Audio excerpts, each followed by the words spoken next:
Hello everyone! For today's video, I'm going to share with you about the beliefs and legends in our locality. So my name is Kiza Marie Resma. So before we start, let's define first what is legend. Legend is a story about human events or actions that have not been proven or documented in real history. Legends are retold as if they are real events and were believed to be historical accounts. They usually tell stories about things that could be possible. So both the storyteller and the audience.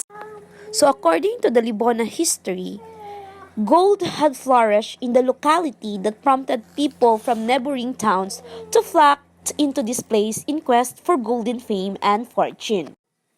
It was said that on January 17, 1817, a Spanish soldier who was on patrol was tasked to write down the name of the places he would come across within the course of his mission.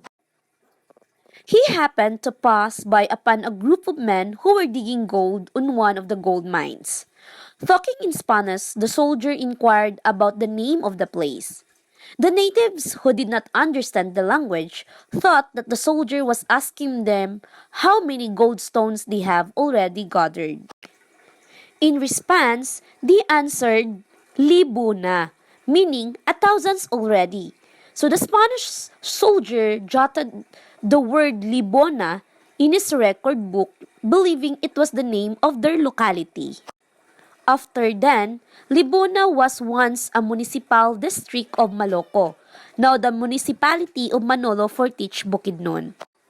Due to its progressive stride in both socio-economic and political arena, Libona was granted political identity, separating herself from the mother municipality. Former President Carlos P. Garcia issued the ID number 212, dated October 4, 1957, declaring Libona as a regular municipality. By virtue of the said order, Libona became the 40th municipality in the province of Bukidnon. Moving forward, religious folktales. Religious folktales is a traditional folktales or indigenous religions are closely linked to the culture and the community where they are practiced. So beliefs are shared orally from one generation to the next. Libona was one of the Higaonon tribe. The Higaonon believes in supernatural beings that dwelt in mountains, forests, trees, or simply existed in some portion of the universe. They also believe in the existence of beneficent spirits like those of their dead datus as well as the malevolent ones. And the other creator of all things, the god Magbabaya.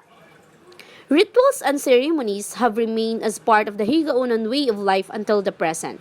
The tribal community held a Kaamulan festival anytime during the year either to give thanks for a good harvest, to celebrate a victory or a wedding, a baptism or a family reunion. The Higaonon tribal people followed the habitual laws of Bongkatol Habulawan daw ng Katasa Halana, which means treasured unity of love and peace. In fact, it is a code of conduct that it is the sacred bond that unites the entire Higaonon community. For decades, the Higaonon people have struggled tirelessly for their independence as a tribe. Their rights to cultural integrity and the right to self-determination, the Higaonon have managed to maintain the skills and knowledge that will protect its forests and mountains. They need to secure their ancestral domain and forest home against destruction by loggers who started cutting their way into the forest homeland more than 60 years ago. Next is the horror. Horror is a story in which the focus is on creating a feeling of fear. Such tales are of ancient origin and form a substantial part of the body of folk literature. They can feature supernatural elements such as ghosts, witches, or vampires, or they can address more realistic psychological fears. In Libona, they also believe the ghost, the hitchhiker's ghost. If you grew up in Libona or are familiar with it, you know the Gwyneth Bridge legend. The story of Libona's most famous hitchhiker ghost who supposedly hands the old bridge through Crossing Street. It is a mystery that dates back to the early 90s, and a local ghost hunter finally might have solved it. So, as the story goes, a pretty hitchhiker in a white dress flags down drivers near the old crossing to Camp 9 Bridge, then asks for a ride. She quietly gets into their cars or tricobs, tell them to take her home, then vanishes. This is where the riders or the people are afraid to pass the bridge in the middle of the night because of the mysterious ghosts who ask for a free ride and then vanishes. As I conduct research about these mysterious ghosts, they said that in the 1980s, there was a girl named Gwyneth. She was studying at Libona High School back then. She was in the first grade. Her mother was a farmer in a Del Monte town, and her father was working in a Libona municipality.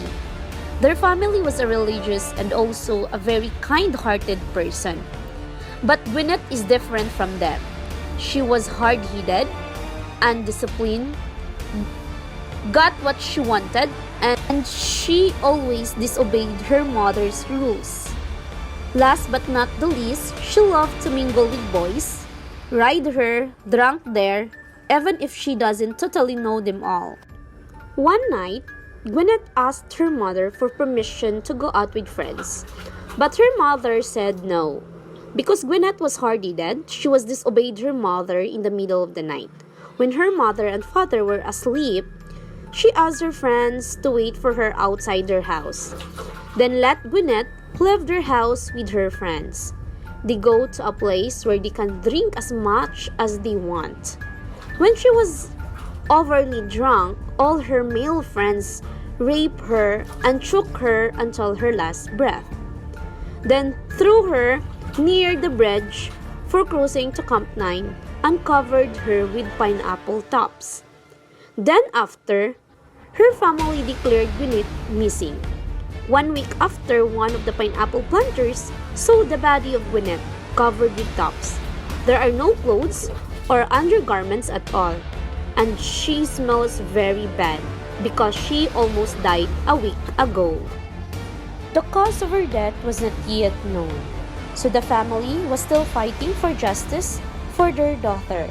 That's why Gwyneth's ghost was still seen on the bridge, hearing him cry or ask for a free ride and then vanishes.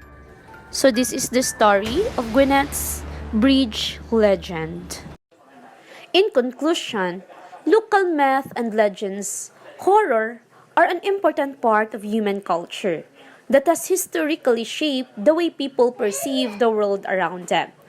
Legends describe events that are believed to have occurred in the past, but the focus is placed on the narrative and characters rather than historical accuracy.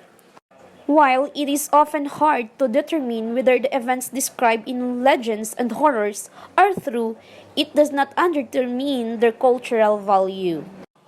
People need legends because they convey important messages about morality, values, and ideals that provide guidance and inspirations for generations.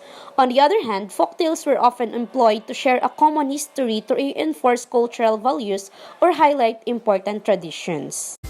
Those are the beliefs, legends, horror stories, and belief in our locality. Thank you for listening. Once again, my name is Kiza Marie Rasma.